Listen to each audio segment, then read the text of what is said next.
ಒಬ್ಬ ಬಾವಿಯೊಳಗೆ ಬಿದ್ದಿದ್ನಂತ. ಆ ಬಾವಿ ಸುತ್ತ ಮಂದಿ ನಿಂತಿದ್ರು. ಎದಕ್ ತೆಗ್ಯಾಕಲ್ಲ, ಬಿದ್ದವನ್ ನೋಡಾಕ. ಆಮೇಲೆ ಒಬ್ಬ ಓಡಿ ಬಂದು ಏನಾಗೈತಿ ಅಂತ ಕೇಳ್ದ. ಇಲ್ಲ, ಒಬ್ಬ ಬಾವಿ ಹಾರ್ಯಾನ. ಇಲ್ಲ, ಹಾರ್ದವ್ರು ಯಾರಂತ ಕೇಳಿದ್ರು. ಇಲ್ಲ, ಇಂಥವ್ರು ಅಂತ ಅವ್ರ ಹೆಸರು ಹೇಳಿದ್ರು. ಅಂದ ತಕ್ಷಣ ಇವ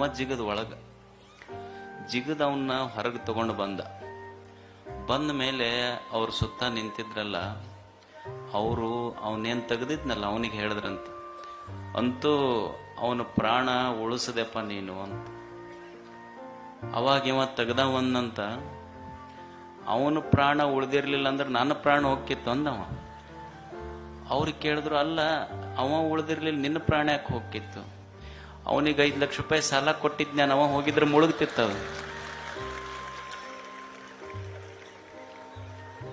ಮನುಷ್ಯನ ಜೀವನದಲ್ಲಿ ಒಬ್ಬ ಚಿಂತಕ ಬಹಳ ಸುಂದರವಾದ ಮಾತು ಬರೀತಾನೆ. There are 2 possibilities.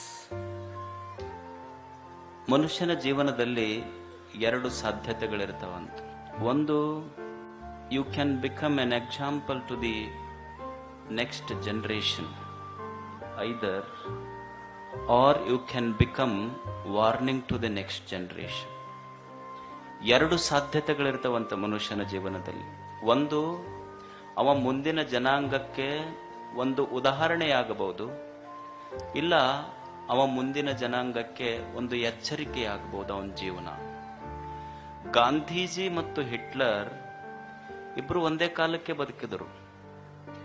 ಗಾಂಧೀಜಿನ ಜೀವನ ಮುಂದಿನ ಜನಾಂಗಕ್ಕೆ ಉದಾಹರಣೆಯಾದರೆ ಹಿಟ್ಲರ್ನ ಜೀವನ ಮುಂದಿನ ಜನಾಂಗಕ್ಕೆ ವಾರ್ನಿಂಗ್ ಆಯ್ತದ. ಇದೇ ನೆಲದಲ್ಲಿ, ಇದೇ ಸಹ್ಯಾದ್ರಿಯ ಪರಿಸರದಲ್ಲಿ ಇಬ್ಬರು ವ್ಯಕ್ತಿಗಳು ಬದುಕಿದ್ರು. ವಿಶ್ವೇಶ್ವರಯ್ಯ ಬದುಕದ, ಅವನ ಜೀವನ ಮುಂದಿನ ಜನಾಂಗಕ್ಕೆ ಉದಾಹರಣೆಯಾಯಿತು. ವೀರಪ್ಪನ ಬದುಕದ, ಅದು ಮುಂದಿನ ಜನಾಂಗಕ್ಕೆ ವಾರ್ನಿಂಗ್ ಆಯ್ತದು. ಅದಕ್ಕೆ ನಾವೆಲ್ಲ ನಮ್ಮ ಬದುಕು ಮುಂದಿನ ಜನಾಂಗಕ್ಕೆ ಉದಾಹರಣೆಯಾಗಬೇಕೆ ಹೊರತು ಎಚ್ಚರಿಕೆ ಆಗಬಾರ್ದು.